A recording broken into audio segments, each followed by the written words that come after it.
Você ouve o Insight, né, pela sua rádio pelotense. Aliás, né, o Insight hoje está também opinativo, né, no meu caso, né, não no teu. Mas é interessante que as pessoas, e aí nós voltamos no início do programa, né, o que os olhos não veem, o coração não sente. Né? Nós não queremos, se tu vive uma realidade e te apaixonasse por aquela realidade, tu não quer ver, né? Tu não quer ver. Pode, por mais argumentos que te deem, né? Porque tu te construísse naquilo. Desde o início te mentiram para ti, né? Então aquilo para ti é verdade. Com certeza.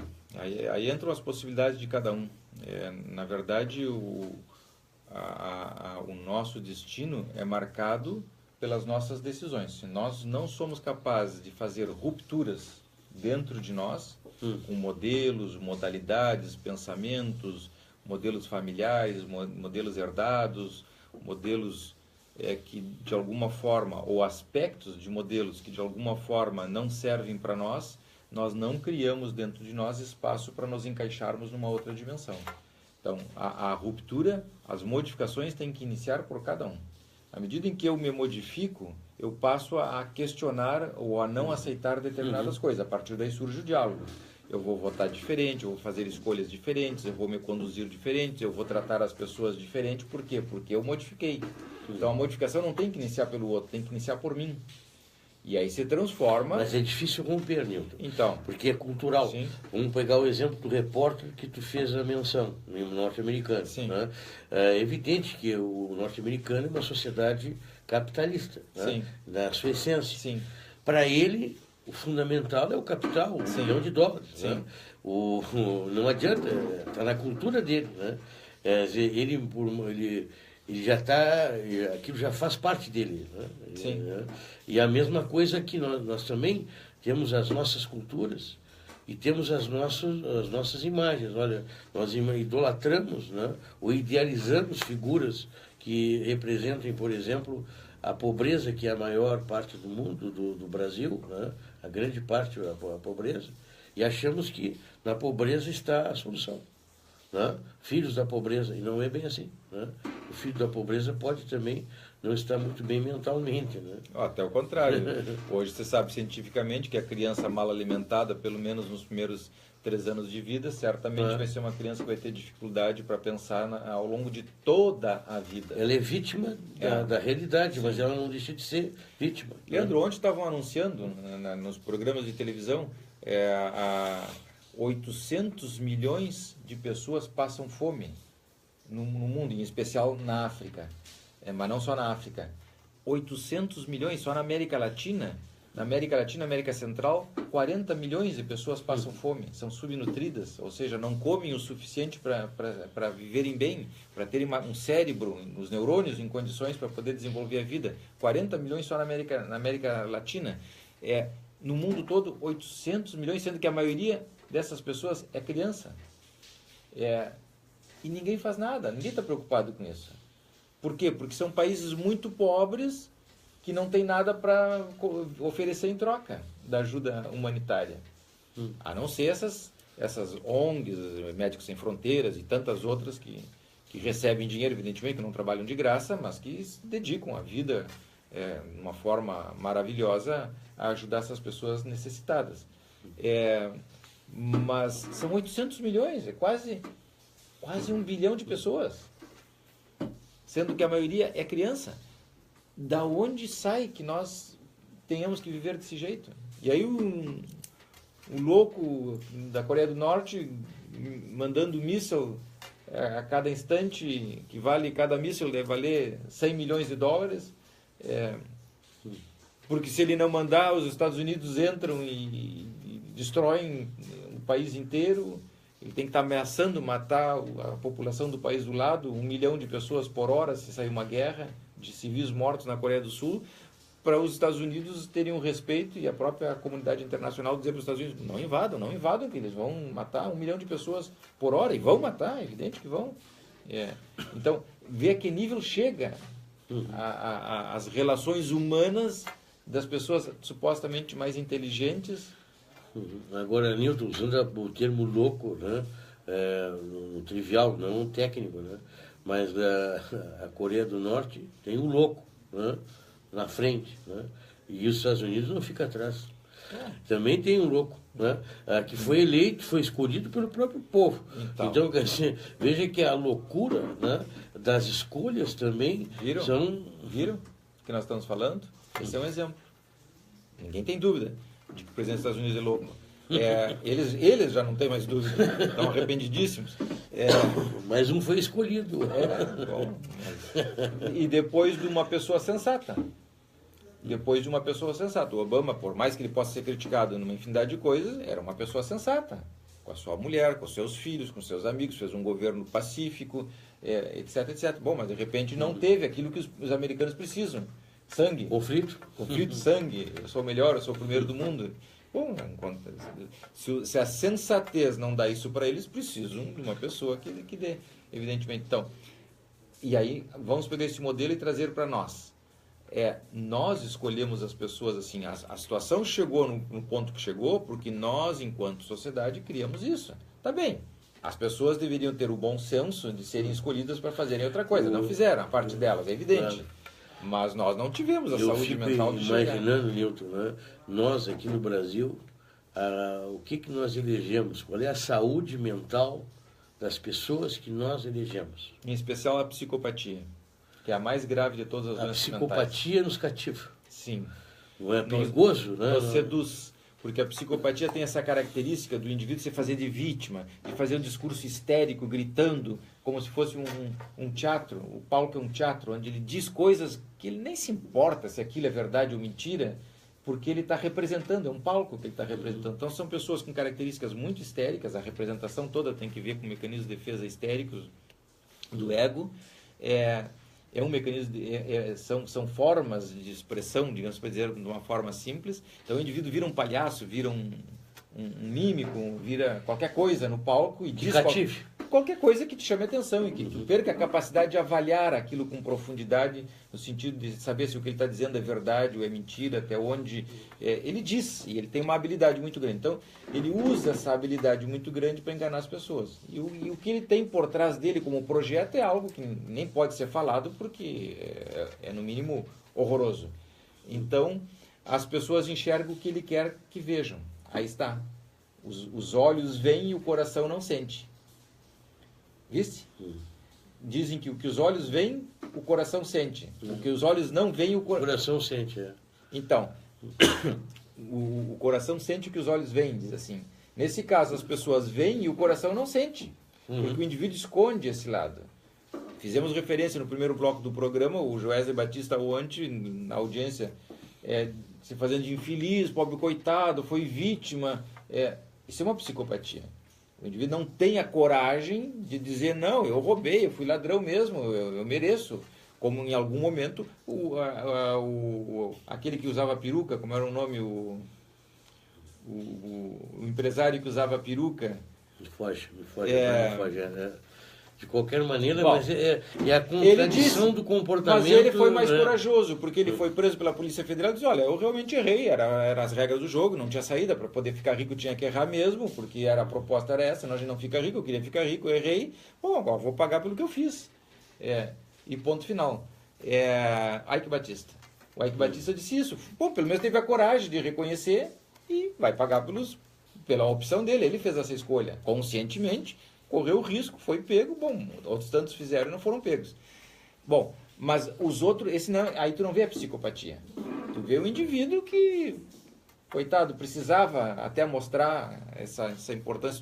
Se as pessoas lerem a história do Ike Batista, vão entender bem por que ele fez isso. E não estou dizendo que ele tenha que fazer o que tenha feito bem. Estou dizendo que a história dele não permitia que ele fizesse outra coisa diferente. Ele tinha que fazer isso. Ao menos ele está sendo franco. Para ter o reconhecimento, para ter o amor de alguém muito importante ao redor dele, que valorizava o dinheiro. Então ele não tinha saída. Para ter o amor, ele tinha, para ser uma pessoa importante, querida, admirada, ele era obrigado a fazer isso. Claro, fez de uma forma equivocada, evidentemente.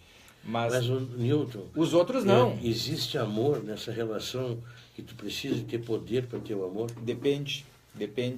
Se tu nasces e te crias num ambiente familiar onde o dinheiro é o mais importante, o crescer a qualquer custo é mais importante, onde as rivalidades entre os irmãos são notadas e percebidas dentro de casa pelo que tu te destaca, e se os valores são colocados nas coisas materiais, ser milionário é muito importante. Estamos falando de amores infantis, né?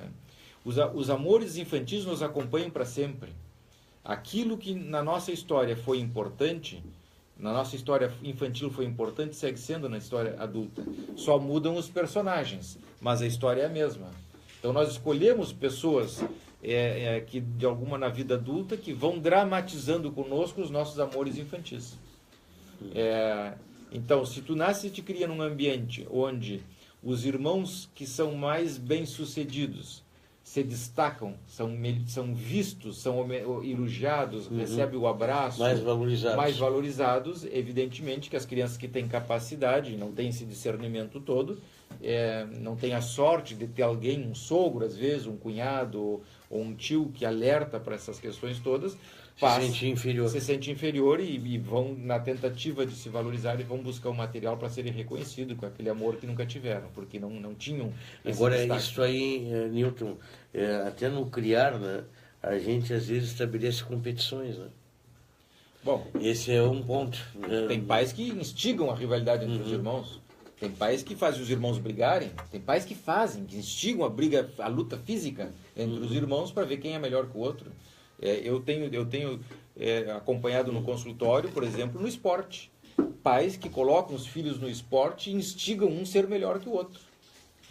Os irmãos passam, de alguma forma, a serem inimigos, evidentemente. Porque a rivalidade se instala de tal maneira, claro, numa questão socialmente aceita, que é o esporte. É um adversário. Mas é um adversário. Aquele sentimento vai ficar para sempre dentro dele. Então, a rivalidade passa a ser algo que não vão resolver jamais. Vai acompanhar até a morte. Ensinar a competir não é instigar a ser adversário. Eu nem sei se tem que ensinar a competir. Eu não sei se a competição tem que ser instigada. As pessoas têm que se desenvolver naturalmente. Newton, a natureza não é competitiva. Mas doentiamente competitiva, nós temos visto isso. A sociedade norte-americana é um exemplo disso. Nós temos escolas que dizem explicitamente para os alunos em sala de aula que o coleguinha do lado é um arqui-inimigo, que depois vai disputar uma vaga no vestibular. Tu não tens que ser amigo do teu coleguinha do lado, porque ele é o sujeito que vai te tirar a vaga depois no vestibular, ou na prova, ou na seleção. Ou seja, instigam desde sempre que tu não tens que ser amigo de ninguém, que tu não tens que ter respeito por ninguém, que tu tens que devorar, comer, engolir, tomar o do outro, tens que, de alguma forma, dominar o outro, pisotear o outro, tens que ter o exercício do poder, passa a ser uma ferramenta de salvação. Então as pessoas de alguma forma terminam instigando isso em muitos filhos, em muitas crianças. E bom, quando essas crianças chegam na vida adulta, chegam com essa formação, evidentemente, colocam em prática com os elementos, com os ingredientes que tem ali ao alcance da mão. Salve-se quem puder. Dentro desse contexto, nós somos responsáveis, de novo. Nós não podemos descolar o destino da humanidade do nosso mundo interno. Voltamos à Segunda Guerra Mundial, Alemanha, pré-Segunda Guerra Mundial. O que os cientistas dizem hoje, os autores dizem hoje? Que somente na Alemanha daquela época poderia haver um movimento nacionalista ferrenho como o nazismo. Por quê? Porque a Alemanha era o país mais reprimido, era a sociedade, a Alemanha tinha a sociedade mais reprimida da Europa, mais severa, mais dura, onde há várias gerações as crianças vinham sendo castigadas severamente, onde os pais tinham delegado para as escolas a severidade do lar, ou seja, os professores podiam castigar inclusive fisicamente as crianças, e onde a sociedade tinha aprendido a ser submissa. Bom, dentro deste contexto surge o nacionalismo fanático do nazismo, onde a ideia é não questionar, não duvidar, aceitar, te ajoelhar, cumprir, me escuta, não olha para dentro de ti, não olha para dentro de mim, eu sou teu guia, eu sou teu chefe, eu sou teu guru e assim por diante. Bom, não deu outra. Toda a Alemanha, de alguma forma, se aferrou nesse projeto de domínio. Por quê? Porque era uma sociedade que vinha sendo pisoteada pelos próprios pais há várias gerações. Estavam preparadas para isso. Então, esse é um bom exemplo para nós entendermos por que a situação acontece agora no Brasil dessa forma. Porque nós, enquanto sociedades, queríamos viver livres, não queríamos nenhum tipo de restrição, é o jeitinho brasileiro. Aliás, eu não sou professor de história, mas a gente vê às vezes até algumas pessoas postando na internet coisas que não estão corretas, né, sobre o aspecto histórico.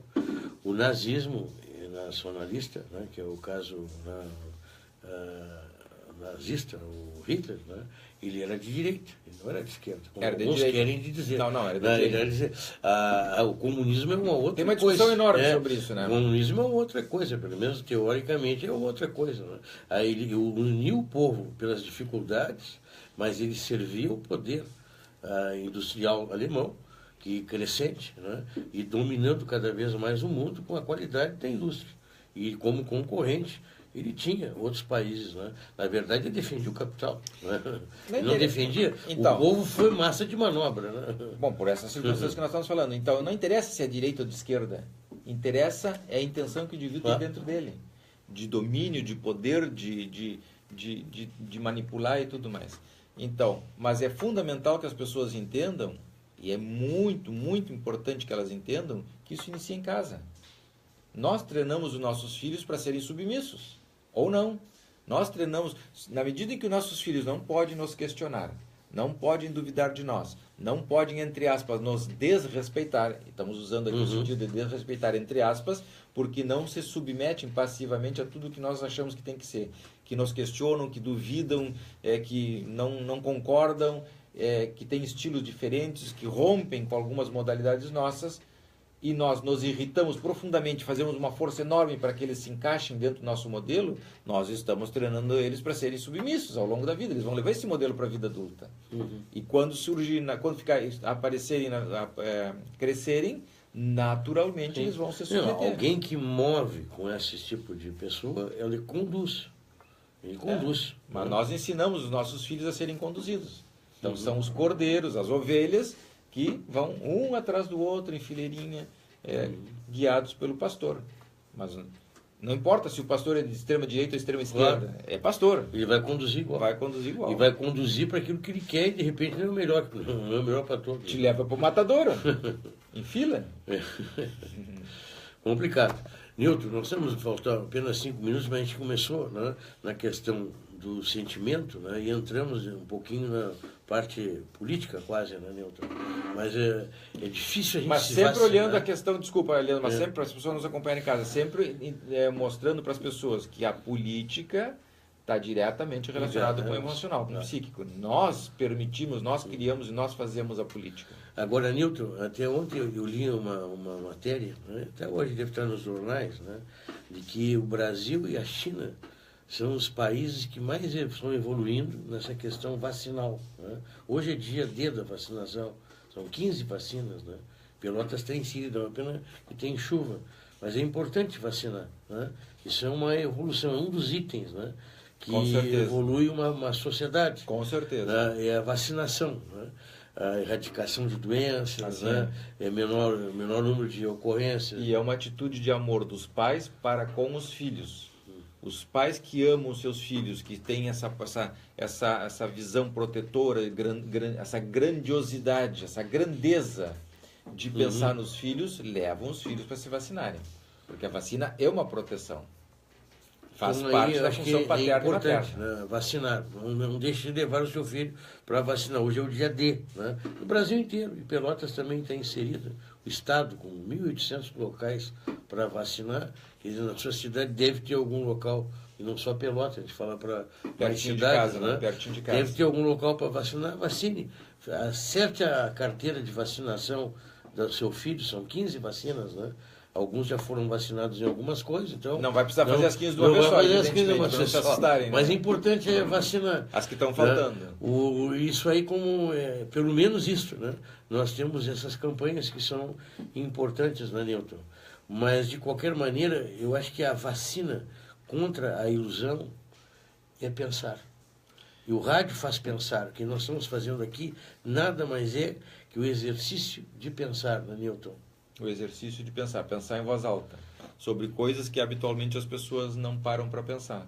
Então, Da mesma forma que nós dois, sábado de manhã, tomando chimarrão, conversamos e pensamos em voz alta sobre essas questões da vida, que na medida que tu vais falando, eu vou pensando sobre o que tu me diz e vice-versa, e nós vamos estabelecendo um diálogo onde um vai ajudando o outro e vamos aprofundando o pensamento, as pessoas em casa têm que fazer o mesmo. Marido e mulher, quando se juntam, duas pessoas quando se juntam, pode ser um casal homossexual do mesmo gênero, do mesmo sexo, não importa, quando duas pessoas se juntam, nós temos que pensar que no mínimo se juntam para agregarem, não para diminuírem forças. Então o indivíduo tem que estar junto pensando, criando, tendo o outro como um valor a mais e não a menos. Normalmente as pessoas têm já por tendência da própria história da humanidade de estarem juntas para brigarem.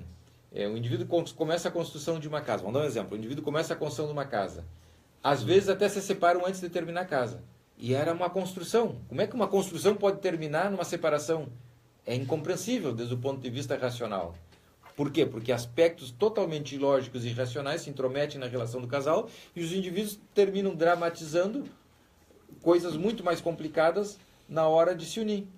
Então, esse exemplo de se separar durante a construção de algo legal nos mostra as forças que tem dentro da cabeça de cada um de nós que nos levam para a desintegração. E a desintegração se manifesta de 1000 maneiras diferentes. Colocando pessoas no poder que nos destroem, nos castram as possibilidades na vida, escolhendo pessoas desadequadas para estarem conosco, nos portando de forma desadequada para quem gosta de nós, e assim sucessivamente. Mas aí, Newton, não está faltando um melhor diálogo entre o casal na hora da construção? Porque uma coisa é não deixar ceder, né? Tem pessoas que querem uma coisa e a outra pessoa não quer. E aí, num casal que está construindo, né, tem que haver a palavra ceder. Não, mas uma coisa é querer e outra coisa é poder. Então, o que tu estás dizendo? E voltando à metáfora das forças internas que se manifestam nas relações. O indivíduo cheio de boas intenções senta para conversar sobre o projeto da casa. O indivíduo que eu digo, os indivíduos do casal. 10 minutos depois estão brigando. Por quê? Porque os aspectos mais negativos de um e de outro se impuseram no diálogo. Então as pessoas têm que prestarem atenção, têm que terem a consciência de que o ruim também se manifesta nas relações. E às vezes nos domina. Claro. E se impõe. Terminamos... Está aí um tema para a gente expandir. Infinitamente grande. Expandir no próximo programa. Assim nós estamos concluindo, agradecendo a sua sintonia, né, tanto no rádio quanto no Facebook. Né, e nós voltamos no próximo sábado. Até lá.